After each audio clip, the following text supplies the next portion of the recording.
Almighty and everlasting God, who presides over all things in heaven and earth, come and preside over these deliberations, so that those that make the decisions may be guided by your wisdom. Amen.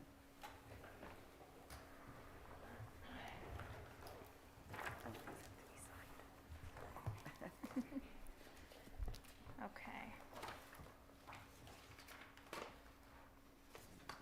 Ready? Yep. Okay, welcome to the work session, January 13th work session.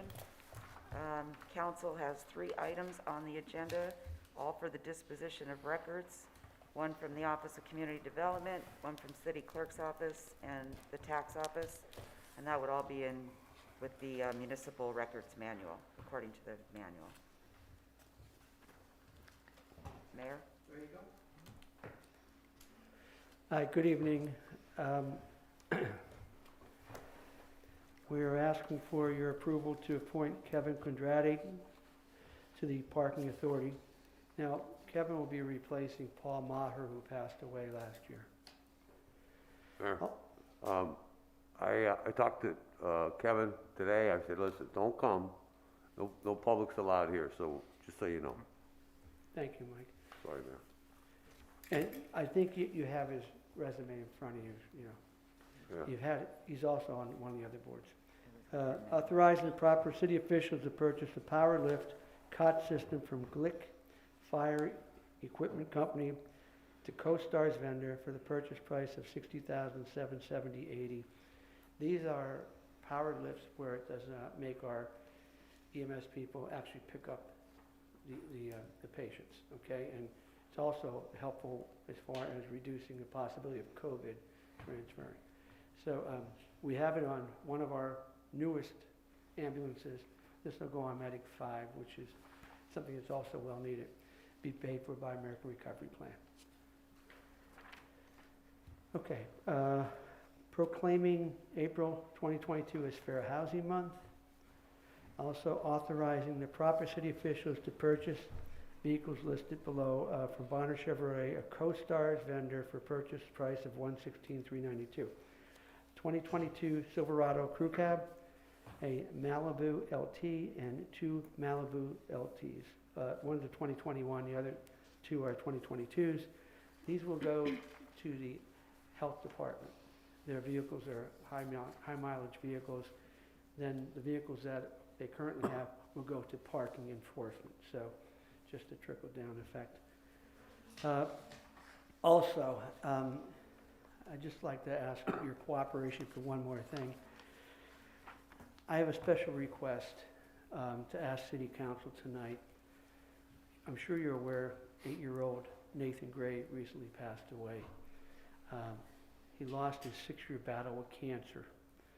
Nathan's heroic battle with cancer, his love of life, and his ability to remain positive throughout his ordeal should be an inspiration to us all.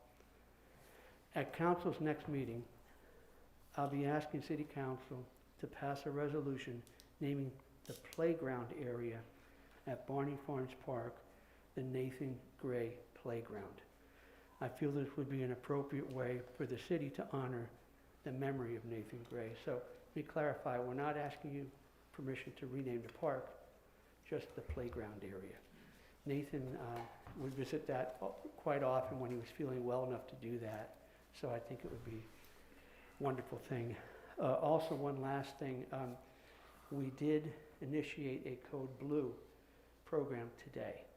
Now, what that means is we have a local church, Calvary Church, that when it gets to be 20 degrees or below, 12 inches of snow, we actually declare through the mayor's office a Code Blue emergency. The people will then go to Calvary Baptist Church, and there's housing there for them and other things that are necessary. Also, that's been open for the last 4 days because the weather has been bad. Our police officers, our fire department, when we have a place to take them, now we take them there. We know that they need a place if it's too cold. So we've been using that facility actually for the last 4 days. Facility will be maintained, supervised by Keystone Mission personnel. The part that the city will be doing is we will initiate the actual emergency from that point on, at the place that they'll be staying at Calvary Church, that'll all be supervised and taken care of by Keystone Mission. So we're going to be working hand in hand with Keystone Mission to provide a place for the homeless to go when it's just too cold to be outside. So I just want to give you a heads up. That happened today. I met with Justin Behrens, and we initiated. I mean, I could be issuing a code blue as early as tomorrow, because it looks like the weather's going to be bad this weekend. It's going to get cold again. So just want to give you an update on that. And Mayor, just, it's got to be 20, or how do you, when do you initiate it? Is it 20? Yeah, what we do, John, is we get updates just about every 4 hours from National Weather Service. And normally you get an update on Friday for the upcoming week. So what we do is we look at the temperature. Are we going to get a substantial snowfall? And then we can actually plan the code blue emergency. So it comes from the National Weather Service, the information that we use to determine if it's going to be a emergency or not. And also, we work very closely with Justin Behrens' staff, in determining that. Okay, thank you. Also, just a couple questions on the vehicles. The Silverado, is that going to be used for the health department as well? Okay, and then the vehicles, you said the vehicles that they have, they're going to go to parking, correct? Yeah. Are they leased vehicles, or did No. we purchase them? No, they're purchased. They're purchased? Okay, thanks. Any other comments from council? I just want to thank you, Mayor, for the Code Blue program, and specifically, big thanks to finding a location, and want to thank Calvary Bible Church and Keystone Mission for doing it. It's a good thing to do. Thank you. Okay, council presentations. Councilman Barrett?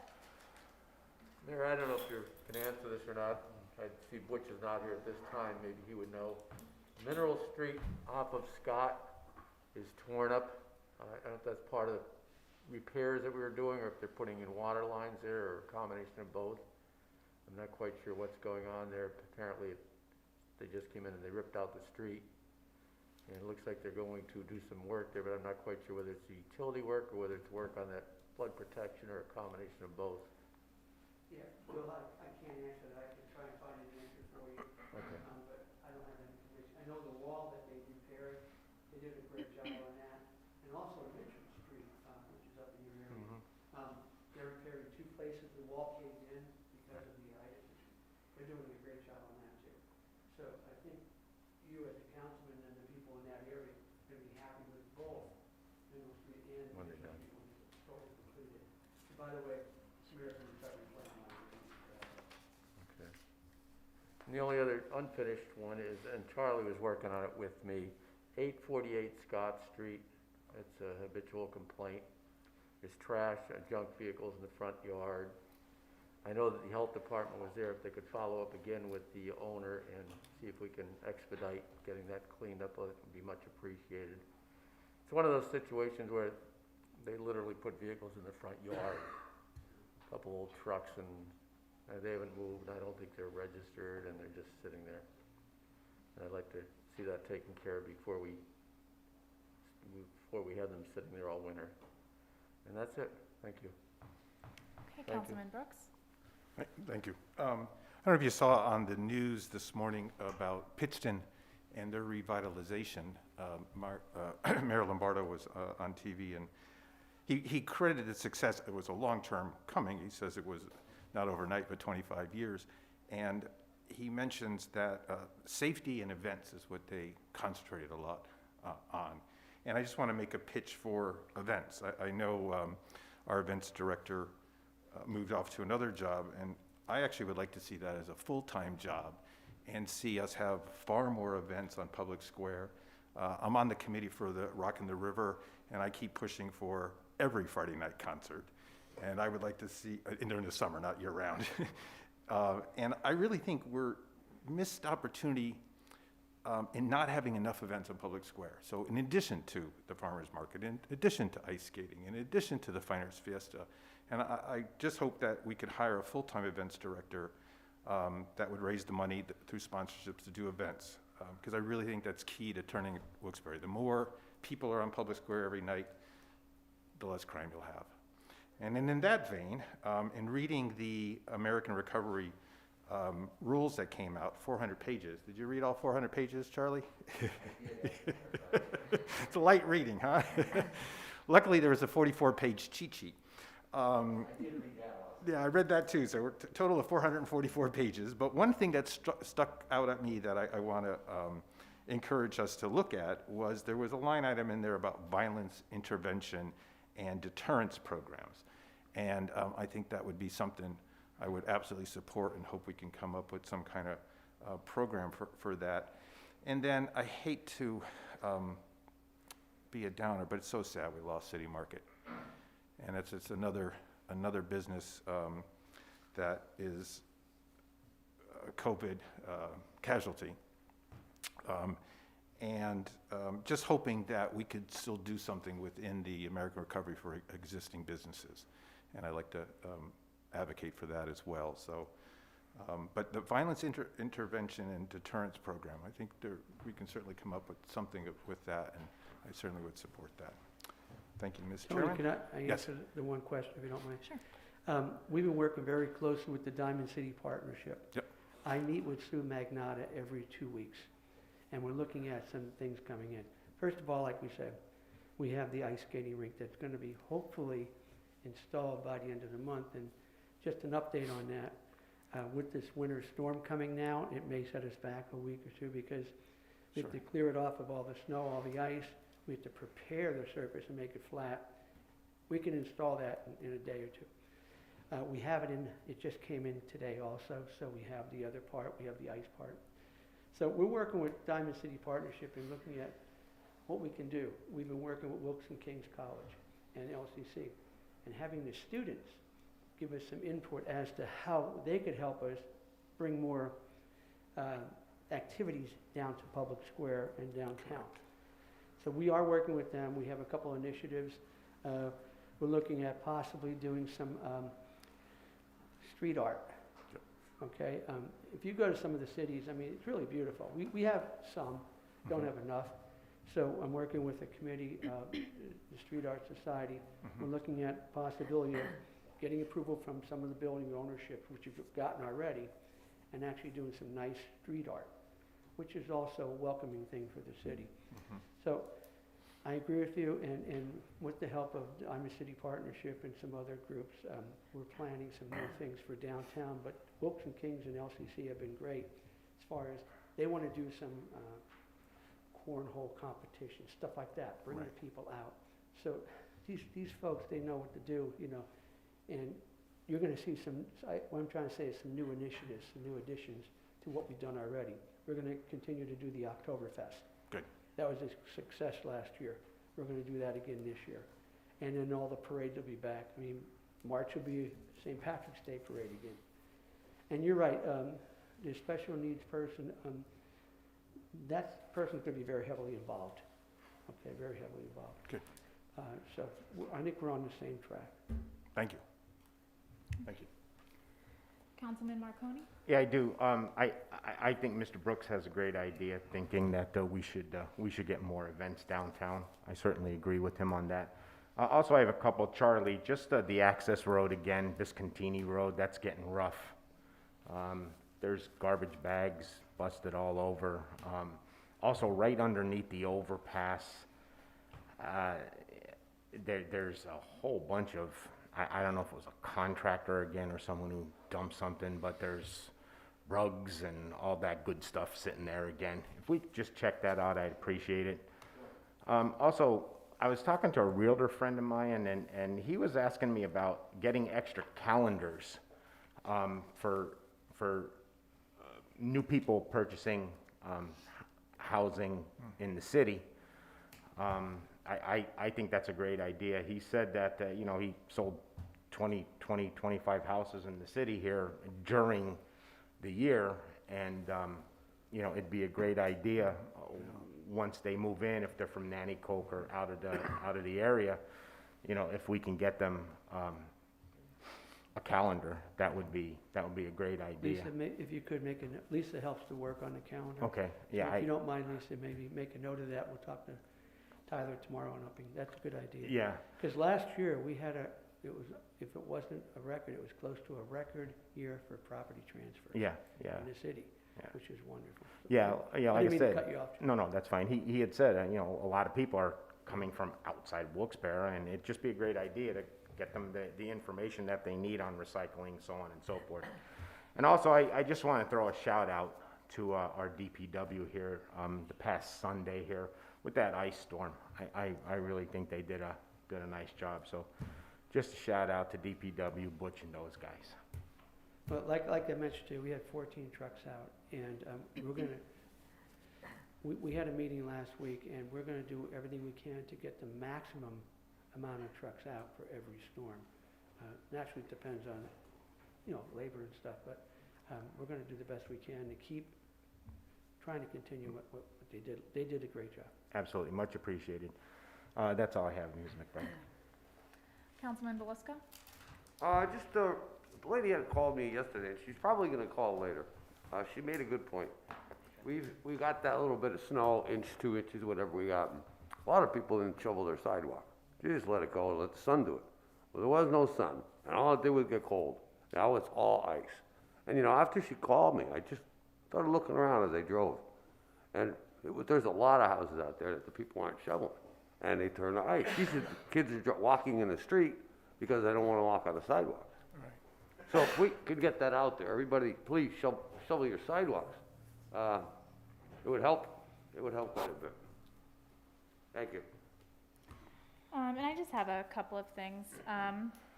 The corner of East South and Sheridan, again, I don't know if you have an update on that, Charlie, with the no parking situation. I do not, and I thought that was supposed to have been checked out. I know there's some issues about the way the corner intersects or something, and there was some work going on. Is that the one that had some work going on the corner? Yeah, at one point, yeah. Yeah, yeah. I thought what you take care of, I'll check it out. Um, Sorry, East South and, East South and Sheridan, but I believe it was a traffic committee issue. yeah, I did pass that on to Billy Harris. I'll double check. Okay. It's gonna be on the traffic committee. Okay, thank you. Pass that. That's the one that they were doing work and everything, right, on the corner? They were doing some utility work. I Is it the same one? No, not utility work. There's a lot, I know. There was something going on. Yeah, okay, thank you. And then the South Street Bridge, who's responsible for the sidewalks? Do we know who's responsible for the sidewalks on the bridge? I believe that's the state road, South Street Yeah, Road.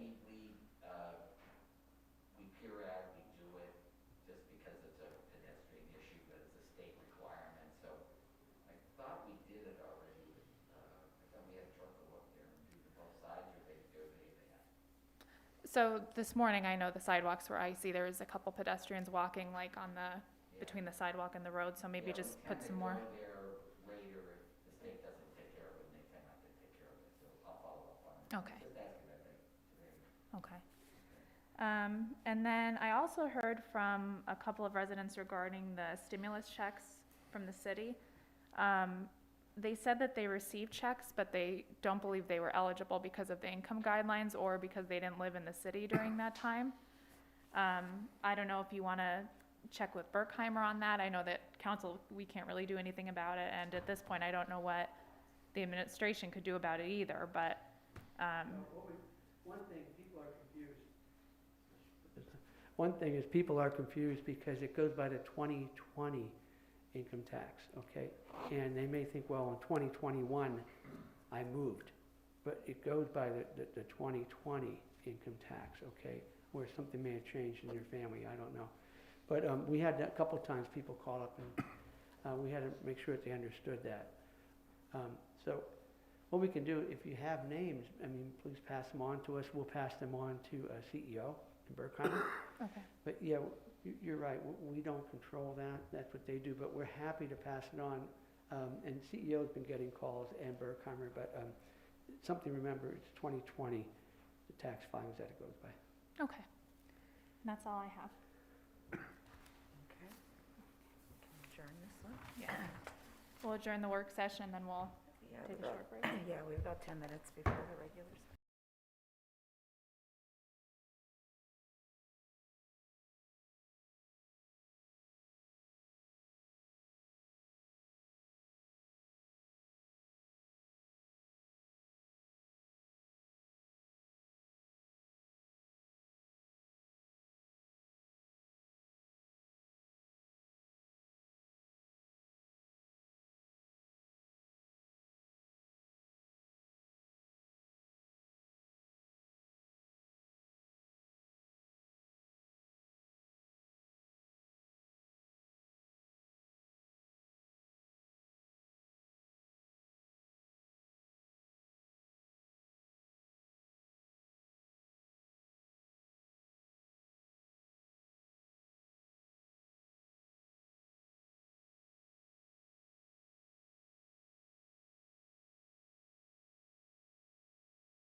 Ready?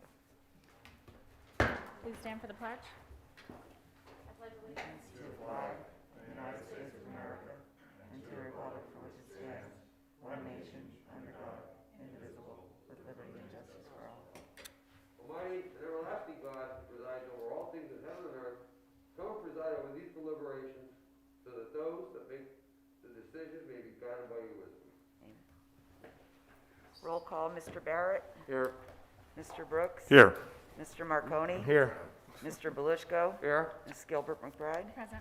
Also in attendance is Mayor George Brown, Administrator Charlie McCormick, City Attorney Tim Henry, Assistant City Clerk Tracy Smith, Administrative Assistant Lisa Patanfilippo, and IT Director Frank Hirschberg. Good evening, welcome to the regular session of council. Chairperson is the presiding officer of the meeting. The following are examples of important council rules. They are not intended to be a complete list. Adhere as closely as possible to the 5-minute speaker presentation time limit. All remarks shall be addressed to the council and not to any individual member thereof. The chairperson shall preserve order and decorum, prevent attacks on personalities, and determine all points of order. And finally, in order to be heard by all, when members of administration are speaking, please stand up and speak into the microphone. Okay. If any member of the public would like to speak on pending legislation, you could call in now. The phone number is 570-580-1176.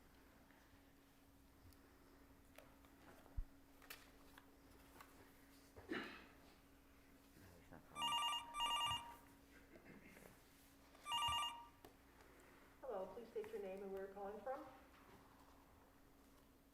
Oh, it's Michael Irish and Bert Acolta. Okay. Go ahead, Mike. So I'm calling in to raise awareness for the floodplain down there. I have friends that live down in the floodplain, and I work where we built in floodplains. Like, you can't raise the water or like the dirt level any bit, or else you could possibly flood people downstream or increase the ability to flood like a dam. Sir, this is pending legislation that you could only comment on at this time. After we do our vote, you could call in to comment on anything that you would like to speak about. So if you want to call back when you're prompted again, you could do so. Okay. Okay, thank you very much. Hey, thank you. Okay, if anyone wants to call on pending legislation, that's items that we're voting on tonight, 570-580-1176. Hello, please state your name and where you're calling from.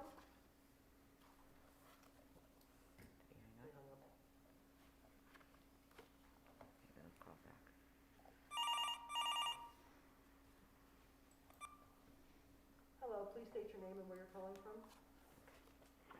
Jerry Reisinger. And I'm calling from Kingston. It's not going to be pending. Okay, are you calling regarding pending legislation? No, I'm not. I don't know why I was put on. I was waiting for the general input. Okay, you'll be prompted again after we vote, and then once you're prompted again, you could call back. Thank you. Thank you.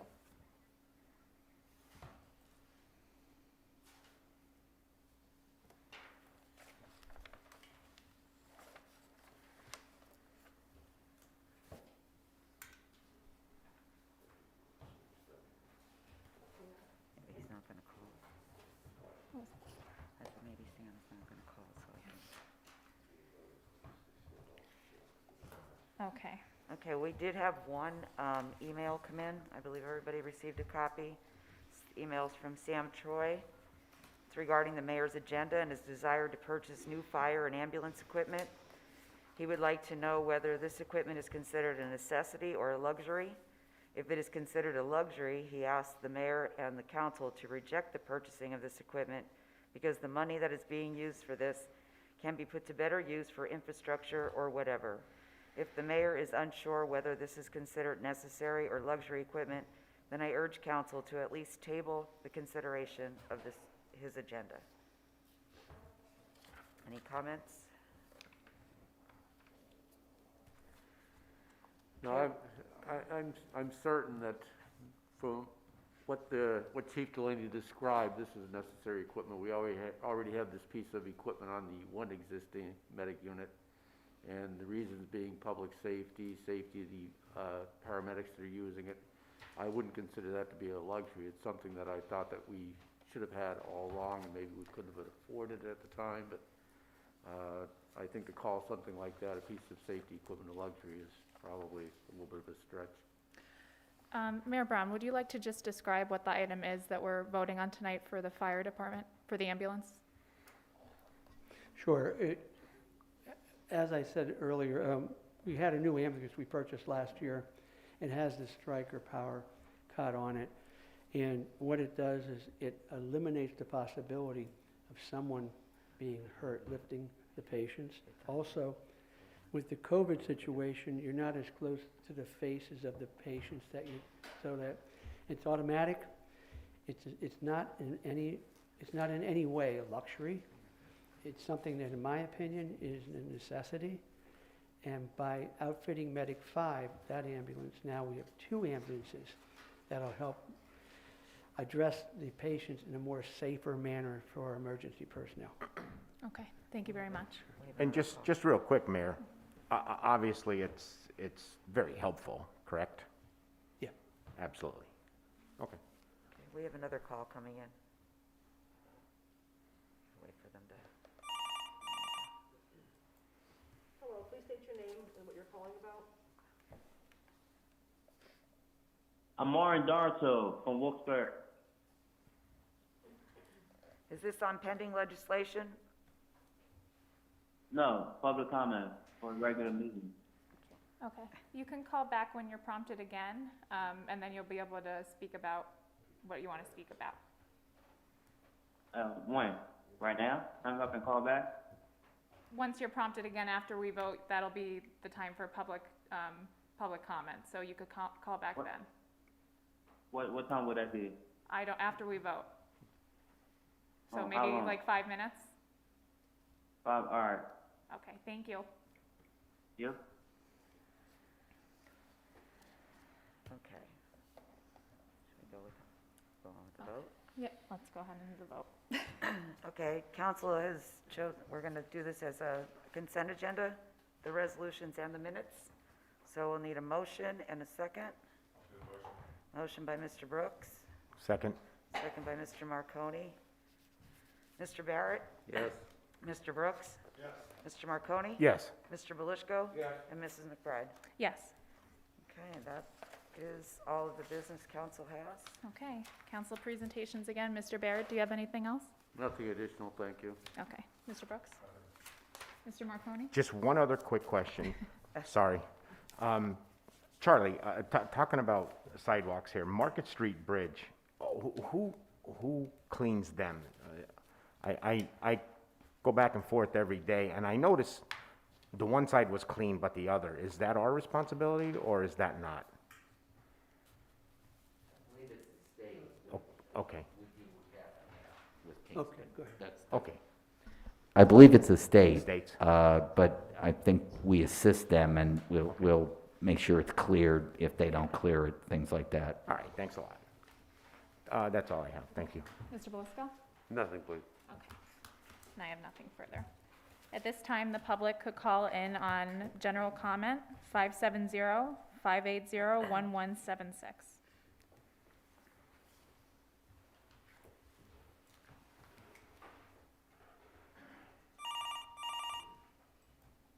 Hi, please state your name and where you're calling from.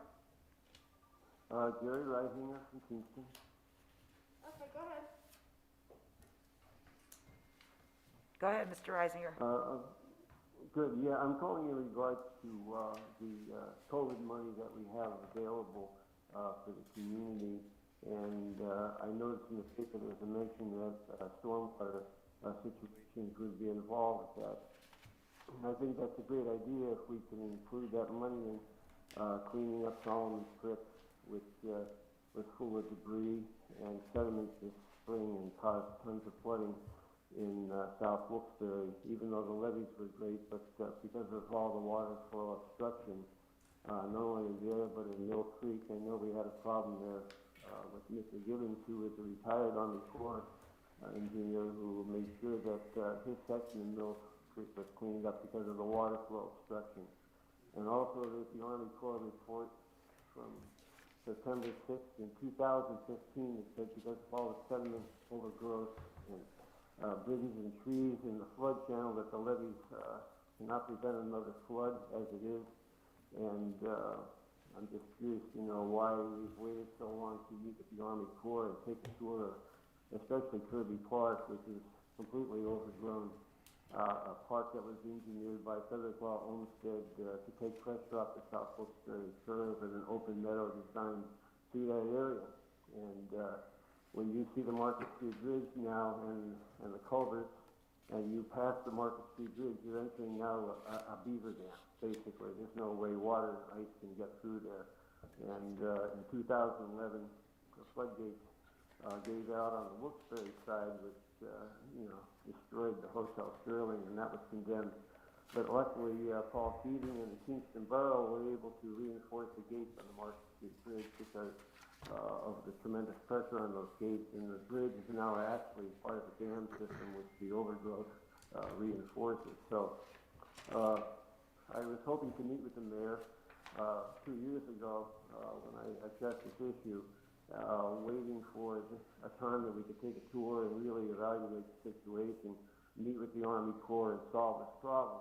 And because I think it's one of the biggest threats to the health and safety of our community. Not only is it an overgrown flood obstruction, but it's also a very dangerous crime zone for many, many years. As a child growing up in this area, that park I know like the back of my hand, and it's been dangerous ever since I can remember as a child. So I'm hoping that we could restore that in a historic preservation way to improve safety in our community, but also address the fact of overgrowth in all the stream channels that Wilkes-Barre is taking care of. And we put some of that money into flood prevention and really clean up the park and make it beautiful, because, the historic Memorial Market Street Bridge is landscaped by Olmsted. And to have it look like it is, I just spent the last month hauling garbage and debris out from 6 campsites there that were abandoned, and the situation there is dangerous because all those campsites become infested with rats, river rats that go in and eat all the food that's left over and all the garbage. Growing up in the river, I know all about that situation. So it's time we really, really improve that area and make it respectable and safe for our community. And I'm hoping that I can meet with the mayor along with a team of people that I've assembled who are going to be speaking tonight on this issue. And there's one gentleman here, Bert DeColto, who built the levee in Solomon Creek and restored the levees in Kirby Park, and he's totally on board with cleaning up that flood channel. So I hope, we could address this with a meeting with the mayor sometime soon, and that's my goal. Thank you very much. Thank you very much. I couldn't hear everything you were saying, so I apologize if I missed a couple things. But I believe one of the questions you asked was how much money is left in the American Rescue Plan Fund. I don't know if the mayor or Charlie, if either of you could address how much money is left from the American Rescue Plan. First of all, we didn't receive the full 37.1 Sure. million. We received half of that, and everything has been ongoing. We've been reporting to council, so everything is very much public. I don't have a balance right now. I'm happy to get that for you if you'd like that. But Mrs. McBride, was one of the questions about dredging the I had a difficult time hearing, but I believe that was one of the questions. Let me give you an update on that for all the creeks that we have in the city. And we had a meeting last week, and we're putting together a plan. We're going to be cleaning all of the creeks. We're going to be, there is some debris that was left from September 1st, so our plan is to go into every creek and actually clean them out. So we'll be utilizing probably contractors for that. But it will be done the right way, and they will be cleaned. And so the water flow is much better and much more efficient. Okay, thank you very much. I don't know what else you said. I think that's the general.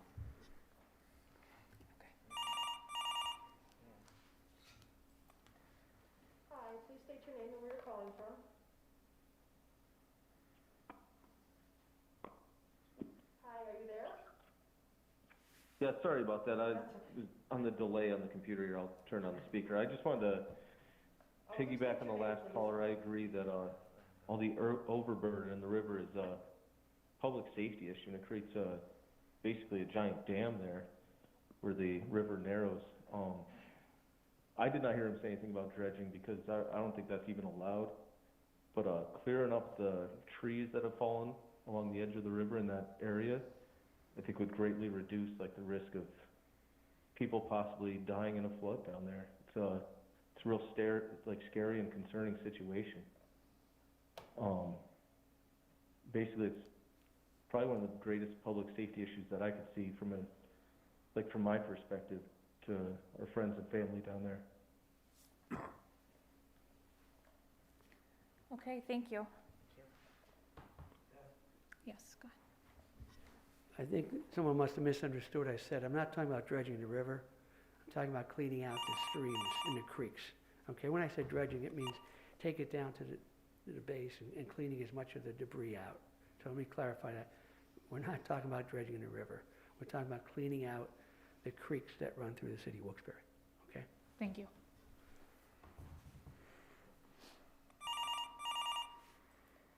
Hi, please state your name and where you're calling from.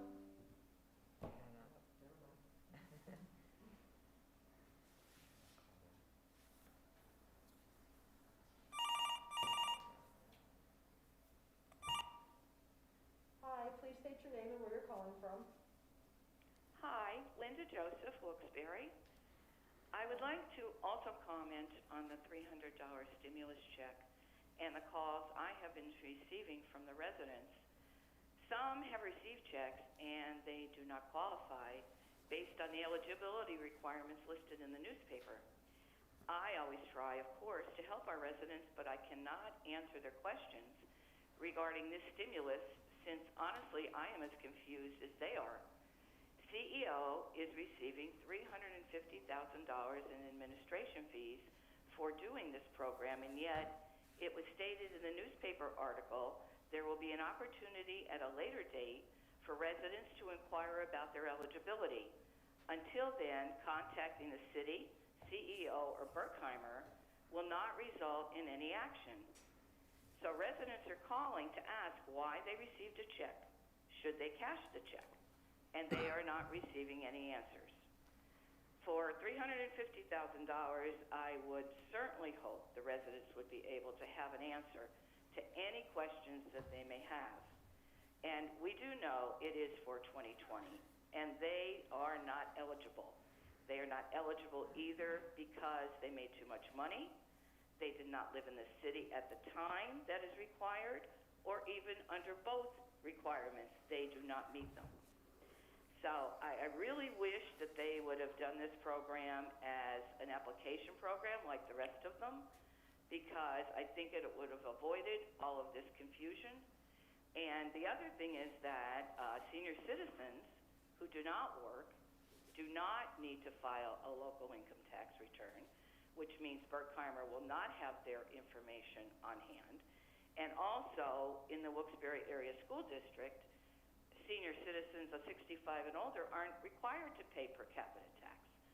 So according to those requirements, senior citizens are not going to receive that $300 check. If we're going by that Berkheimer or whoever made these requirements, we won't see anything. And that's a large portion of the city, obviously. So those are just some issues that have come up just since yesterday, since the checks were mailed for the first time.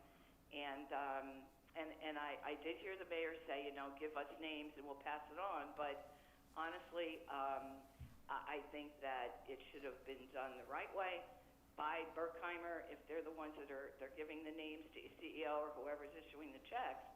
But and the residents are trying to do the right thing by calling and saying, look, what do I do with this? I know I don't, you know, meet the requirements. And they're just not getting any answers. So I just wanted to pass that on to everybody, and thank you. Have a good night. Thank you. Maybe you could contact Berkheimer directly and ask them about some of the issues that you're hearing about and see if they could offer you any answers.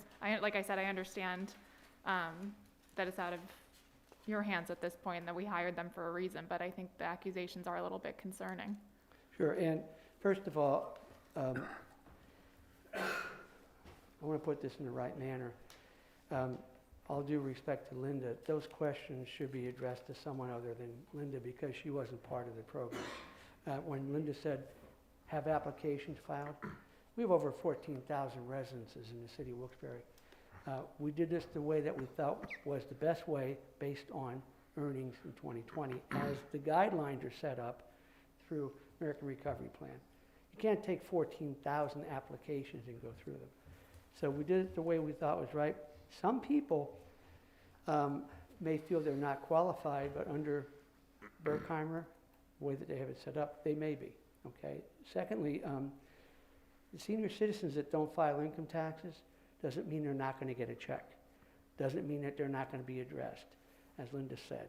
That segment of the population, it doesn't mean that they're not going to get a check just because they did not do an income tax for 2020. So a lot of those questions could be answered by calling the proper people, you know, the CEO or Berkheimer, but I know Linda has a heartbeat on her area, but call the people that you should. That's why we put those instructions out there. And also, if they can't get through, someone has a question, call my office, okay? And we'll try to do the best we can to get an answer for them. But application process is never going to work when you have, you know, a city of 50,000 people and over 14,000 residences. It's just, you can't do it. This is the best way we felt we could do it. And don't forget, based on, you know, your cooperation and your approval, we're going to give back about $3.5 million to the people that need it, the people that fit the guidelines. So it's a wonderful boost in the arm for the people that have been hit by the COVID situation. So did the best way we could. Doesn't mean there's not going to be roadblocks and little bumps. But the majority of people, yeah, they'll be getting the money that they should be getting. Beth, I hope you understand how, you know, I'm trying to respond the best I can, but, Sure. you know. The only, Go ahead, Charlie, you want to answer? There, in effect, is almost a three-phase situation. The immediate checks were based on the filing of the income tax return. That enabled the city not to have to verify incomes, which if you did a paper, first of all, paper would have taken forever. Secondly, the city would have had to take way too much information about people's financial background, et cetera. So that was all incorporated by using Berkheimer. So if people think they made too much money, Berkheimer didn't send any checks out that didn't comply with what their 2020 tax return said, and based on the low mod. That's number one. Number two, if everybody read closely, there will be a subsequent, I think it's a postcard or some type of contact to people that filed per capita only, which is the second basis. And that will explain, since they didn't file an income tax return, how you would apply for if you had a per capita. And there was a rough estimate based on the 2020 incomes and how many people filed per capita but didn't file income tax. That will be coming out probably next week if I remember the timing. So those people will be contacted that made the per capita but didn't file an income tax. And then they'll file a small return or a small document. They'll say, hey, I made this amount of money, so that we can verify that they qualify. And then lastly, which is the third thing, is if you still believe you are entitled to it after those, maybe a month down the road or a couple of months down the road, then there will be a paper application process that you can have and say, hey, I think you missed me, here's the verification. So you just have to let this thing play out and give it a little bit more time. But the city has thought about all of those issues that Linda had raised. That doesn't mean Berkheimer is accurate, 100% accurate. We never are. It's based on information that people pass. So there's going to be glitches. There are going to be people who pass away. There's all going to be things like that are going on. But I just wanted you to understand that the city's thought about all of those. CEOs thought about all those issues. Berkheimer's thought about all those issues. okay, Okay? thank you very much. I believe what Linda was trying to get at was, if I heard her correctly, she received 2 phone calls from people who said because the press release said, don't call the city, don't call CEO, don't call Berkheimer. That's why she got the calls. She was frustrated that it said, don't call these places. Yeah, but Tony, she wouldn't have the answer, so. No, of course, but it said don't call, and I guess what she's trying to get at, if we, City Hall, is supposed to be customer friendly, but you say don't call us, and these people have an answer like, you know, I'm a businessman, I make too much money, I got this check. And then you can call us, you know, Mm-hmm, as your city councilman, that, for that district, I would ask you to call you. sure, And you would have, probably have more information, you know, and we provided more information than someone else, so, I'm not putting down what took place as far Right. as people contacting Linda, she's a wonderful person, but the thing is, you may have more information than Linda may have, or some other, so, and you can give us a call, you know that anytime you can Right. react to the call. But we want to clear that up, that people that feel they may not be getting it, this is just the first part of that procedure. so then the questions that I have is, all right, so I got one call today saying, hey, my neighbor's got my check, I didn't, and I hope rightfully guess, say, just be patient, it takes a while for the mail to come through. Then, so that's one person. So we have just patience. So we can see what's happening next week with the mail.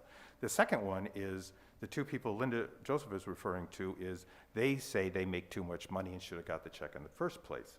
So I didn't get those phone calls. But if I did get a call like that, should I tell the people, you know, let's say a $50,000 attorney, that's a cheap attorney, but got a $300 check and he asked me, should I cash it or not? What should I say to the people? If they have a question, they can hold on to the check, Okay, okay? But don't forget, there's very tight parameters how the checks were derived, okay? Correct. You may feel back in 2020, maybe there was, you know, some other people living with you. I don't know the particular parameters, but I can't answer those questions unless I have the data in front of me. okay, Okay, but look, we're gonna get through this. sure, The nice thing is, it's coming. through your cooperation in the mayor's office and the administration, a lot of people that would not have $300 now have it. I fielded several calls that came through our office, people saying, this money helped me get food, okay, this money helped me get heat, this money helped me pay my rent. So they wouldn't have had it. And I'm not saying it's me, I'm saying we did this together as a team. We decided to do this. So the people are benefiting from this. There will be little glitches like Charlie said. Sure. We'll work through it. Okay. Okay. Okay. Thank you. So people should call, who should they call? Bottom line, Call who your- should people call? Should they call Berkheimer? Should they call you? I would say, I don't know what their individual, I don't know what this individual situation is. Like the three that, Linda got 3 calls? I think she said she got 2 from people who Okay, think they make too And much Tony, money. and you know, you could reach us on that, and we can Yeah, try and I'll solve do that. that. I mean, we're not getting flooded with calls, believe me, we're not. Some of the calls we're getting, is it a real check? You know, is it a real check? Well, yeah, it's a real check. Can I cash it? Yeah, you can cash it. Most of the calls, am I right, Lisa? They're the calls that we're getting in our office. It's not people that are calling saying, oh, I made too much money, I don't want this check. It's the other things where, or thank you for, you know, what you, we were able to get heat or food in our house now. So they're good calls is what I'm saying, but look, we're gonna work through this, but the calls, we can talk about what calls you're getting and Okay. and so forth. So if they go to you, let's talk about it. Let's see what Sure. we can do. Okay, next caller.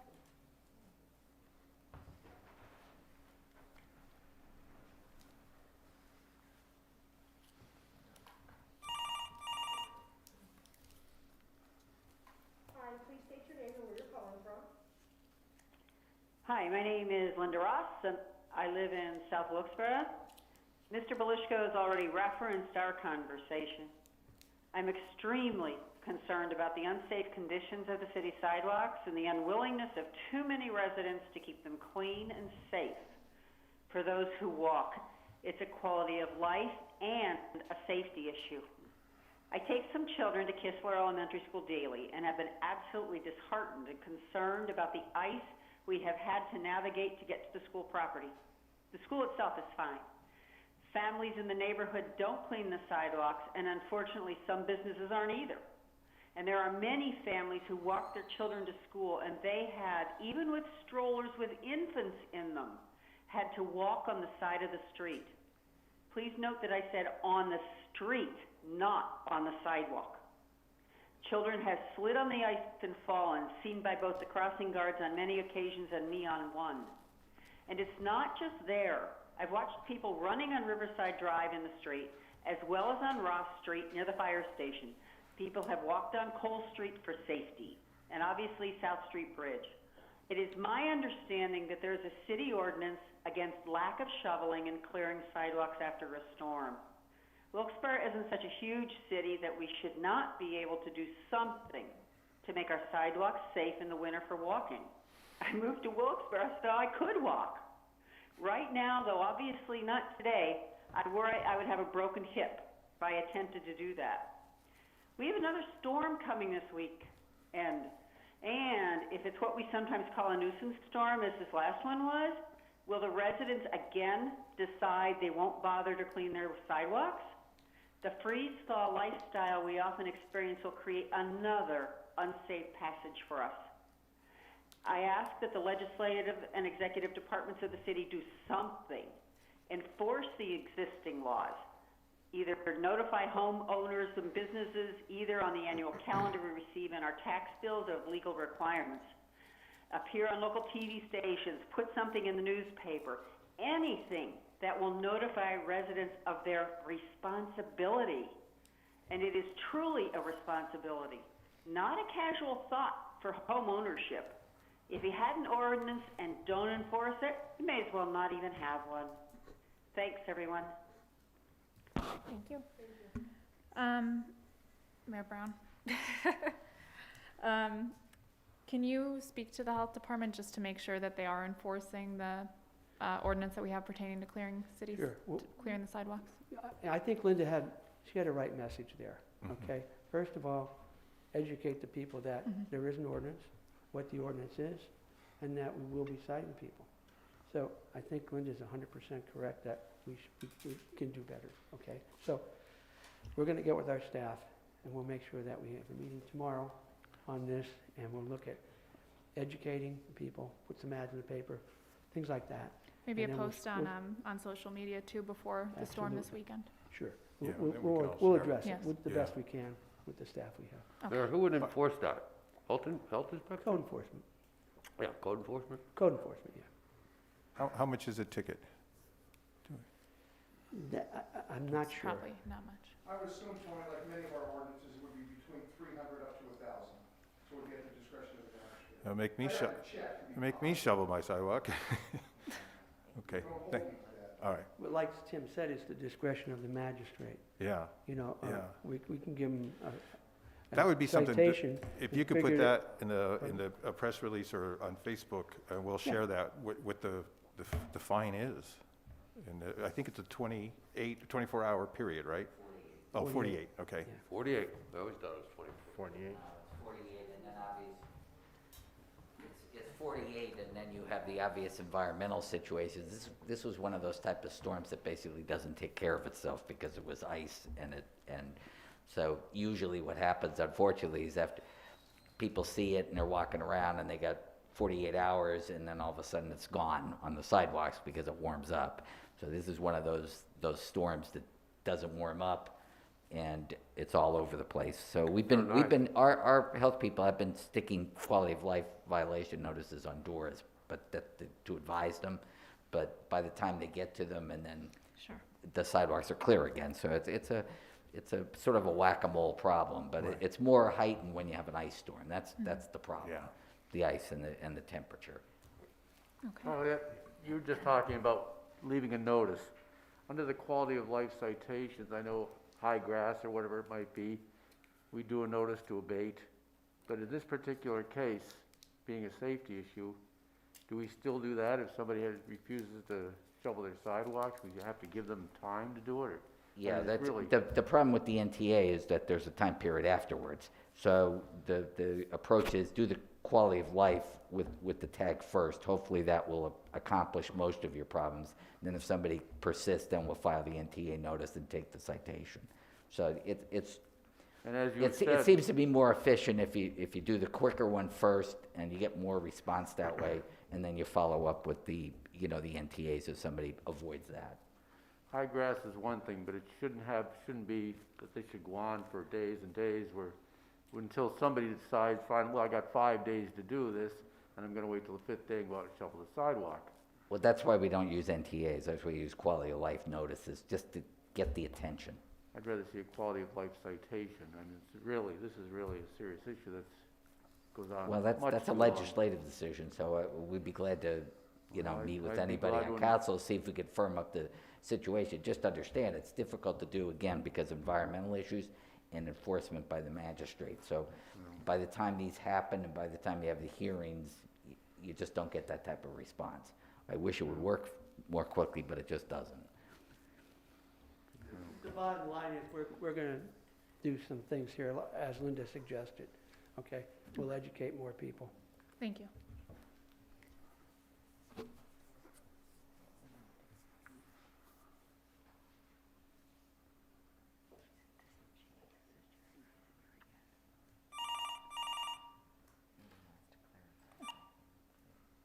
Please state your name and where you're calling from. Yes, this is Jerry Rising, I'm calling back again. I believe you only heard half of what I presented. If you could just give a brief, maybe 30-second synopsis of what you said, that would be helpful. Well, the importance of cleaning out the stream beds is very important, but also it's the same problem that exists in Kirby Park along the riverfront. And the mayor promised to meet with me a couple of years ago to discuss this problem. Okay, all right, thank you, Dr. Reisinger. Okay, you heard that one? Okay. Okay.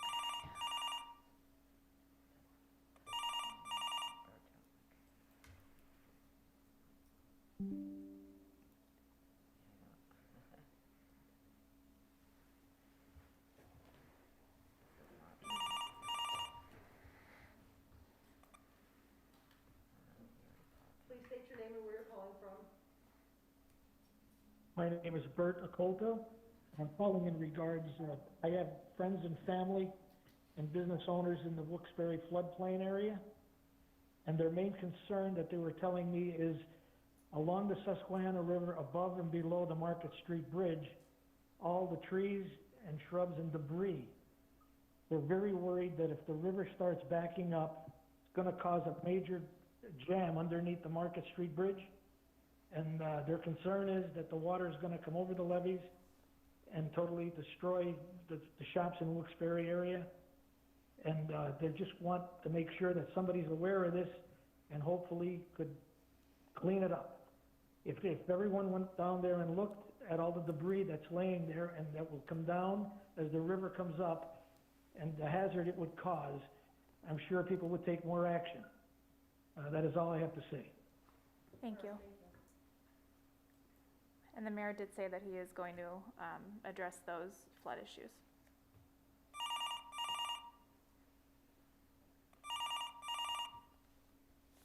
Hi, please state your name and where you're calling from. Hi, my name is Victor Volkowski. I'm calling from Miners Mill. And I'm calling about Exit 2 off the Cross Valley. I'm just curious. About 2 months ago, 3 months ago, I contacted the mayor's office trying to find out if there was going to be a light put back in there on the boulevard at that point, where you turn left into Parsons and Miners Mill. And they told me that they needed a traffic study in order to do that. And I haven't heard anything in, like I said, the last 3 months. That's why I'm calling. My wife travels that way with our grandchildren a number of times, and anybody who travels that in rush hour knows the situation there, how dangerous it is. And I'm just curious if the city is interested in putting a light there, and how do we go about getting a light there if that's the case? And anybody there help me? Okay, thank you. Did you speak with anyone regarding a light on the Cross Valley? By section 2? Yeah, I don't recall that, Beth, but that is the traffic committee that would be pursuing that, and depending if it's part of the state road, then that would be the state that would do. We don't install the lights, you know, that would be a state, but once again, we'll look into it for this gentleman and hopefully get a resolution one way or the other. But I don't recall that conversation, especially saying that it was traffic committee, but we'll look into it for you. Okay, thank you very much. On that, if Go ahead. we may, Mr. Marconi and Yeah. I have been working with Butch on that Yes, for quite some yeah. time. And we were very dismayed when the temporary light was removed because we felt that that was a great solution for what was going on there. Unfortunately, there was a very serious crash after that light was removed there, and very serious crash. And residents come to both of us, since we're from the north end of the city, and ask why that light was ever removed. It was put in there, as you're aware, as a part of the detour plan when they were working on the exit number 3 on the Cross Valley, and they put that in there in anticipation of an increased amount of traffic. But as Mr. Zolkowski just said on the phone, it is at times extremely difficult to come off that ramp and make a left turn onto the Wilkes-Barre Boulevard. Yeah. Now, my understanding, and I don't understand this, but from what I've heard and what I've heard back, is that the state feels it's our responsibility to put a light in there and not theirs. And I disagree with that, because we would not need a light at that location if it weren't for State Route 309 and the ramps that they put in exiting onto Wilkes-Barre Boulevard. I feel it's their responsibility to address that issue. I know Mr. Zolkowski has contacted me. He's reached out to the state representatives, and they kind of like hot potato it back to us and say, well, it's the city's problem. Well, I disagree with that. I don't think it's the city's problem. I think it's the state's issue to put a light back in place there for the safety of people that are exiting from State Route 309 onto the city roadway. And unfortunately, this is going on, and I'm just afraid that there's going to be more incidents like there just were at that particular intersection. I know people that avoid that. Will get off at exit number 1, all the way up by the Wyoming Valley Mall, and circle all the way down around Kidder Street just to avoid making that left turn because of the seriousness of that. And Mr. Zolkowski is not the only person that has reached out to both of us. We met there, we met with city officials, we met with state representatives, and it just seems like they had a solution and they took it away.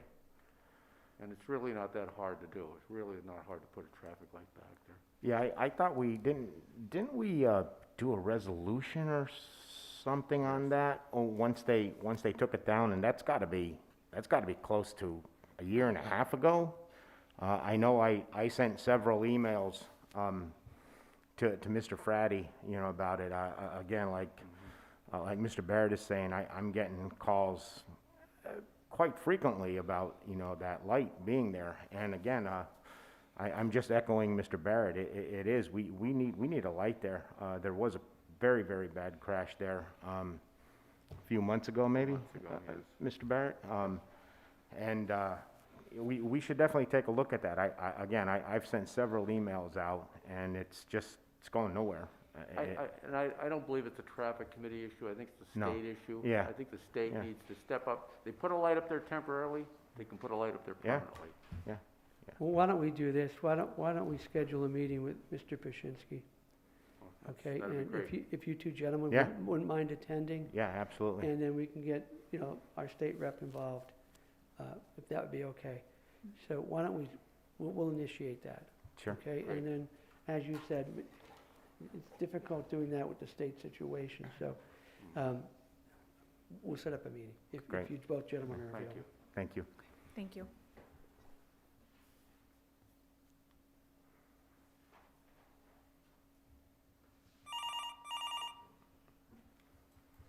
Hi, please state your name and where you're calling from. Hi, this is Nadine Dreyer. I'm calling from Dallas. Good evening, council members, and thank you for your time. I'd like to call attention to the wonderful preservation work that's happening in the city of Wilkes-Barre. My family and I are very excited about the opening of the new visitor center and the old historic station.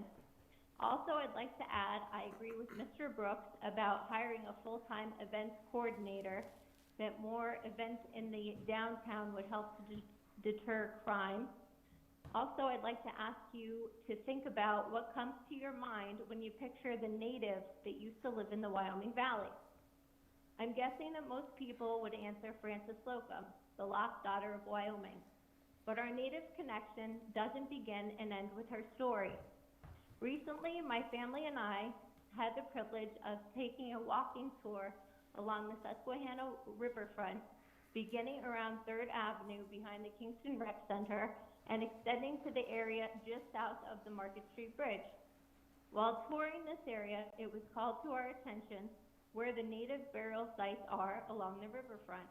I can't help but think what a wonderful addition this would be to our city's local history, something to highlight.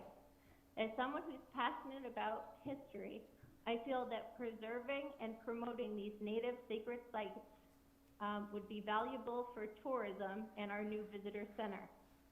We could also add our city's connection to the Olmsted legacy of park design.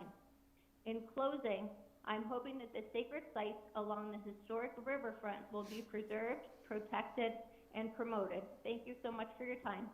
Thank you. Any comments?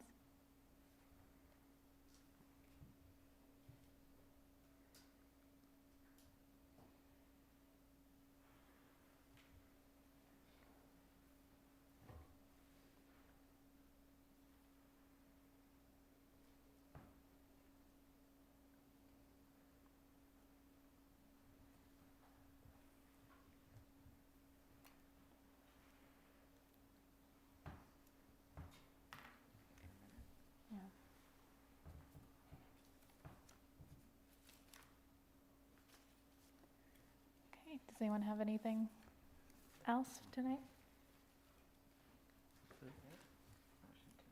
Okay, well, if there's no other callers, we'll do a motion to adjourn. Motion. Motion